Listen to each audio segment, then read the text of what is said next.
Alright, let's pick it up here. Remember in our last video that the puzzle had to be redone once you re-enter the area, so I did that on my spare time before I started recording. So what I'm just doing here is milling around because it's just about a new moon, so I'm just redoing Intimidate to ensure that the encounter rate still remains low, and thus making exploration easier.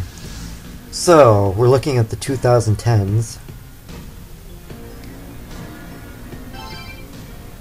I'm not looking forward to years to come, apparently. Alright, we gotta break this hourglass. And, what you know, this is the one that I so feared. Because I knew this was going to happen, this is going to pop up, and I knew I was going to hate it. So... Ow. I'm trying to remember pretty much what I had to do. But, from the looks of it, he's pretty good at knocking me down. So what I decided to do is have Kudan heal me as I try to evade his attacks, but not so well. And remember, he's weak to ice, so I'm going to reload with ice bullets, see if this works. Nope. I think I figured it out that gun attacks are pretty useless against many of the bosses. I know they were useless for Rasputin, and they're useless here. This also means that the fight is also going to get longer, because all I'm just going to do is beat the crap out of him with my sword, and that's my only option. There's no way for me to get a critical, and I'm not really enthusiastic about switching demons.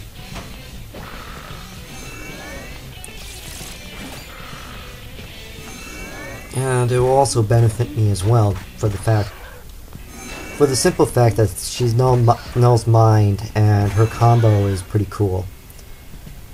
Or it actually will help me in this fight. However, remembering how bad it was when I first fought him, and that was one of my game overs. Ow.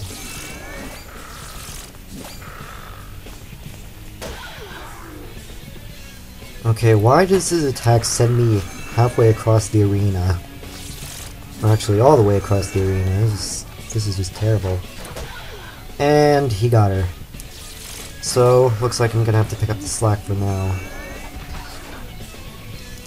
But this fight also gets somewhat easier because Kudan's tension increased rapidly during this fight, which usually doesn't happen normally unless, of course, you're exploiting weaknesses. Which I haven't in this case, because obviously I haven't switched demons and bullets don't work, so ice for me isn't effective. And the only ice demons they have, I don't think they know mind, so that doesn't exactly help me.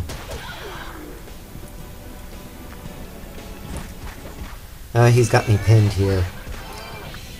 Okay, wonderful. Let's pull this off. Now, his attacks would do crap. But there's still the catch-22, if you remember. Let's see. I have some chakra. So, all that I have to do is beat him up enough.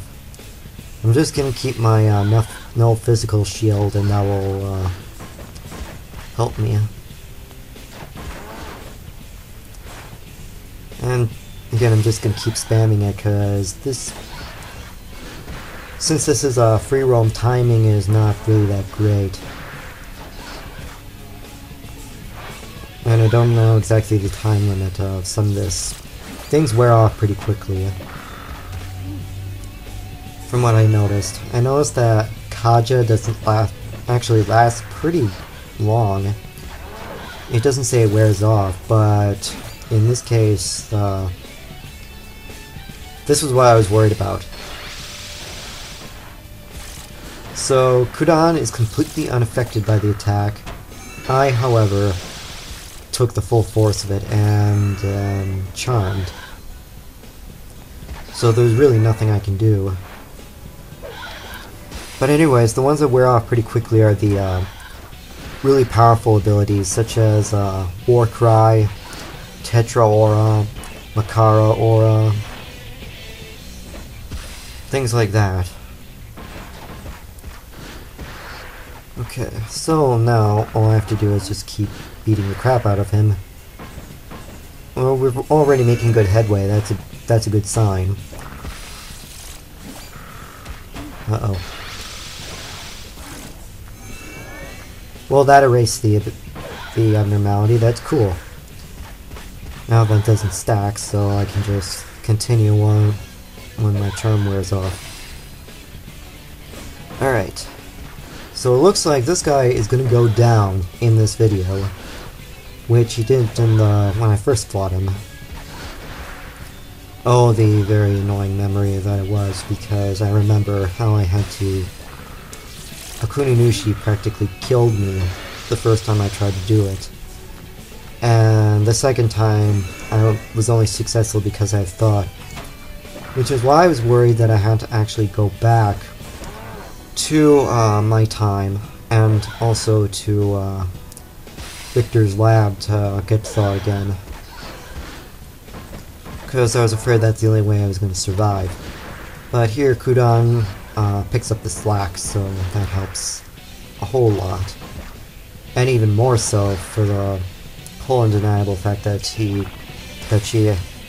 has the Null Physical ability, so basically that erases any damage that is done to me by the boss.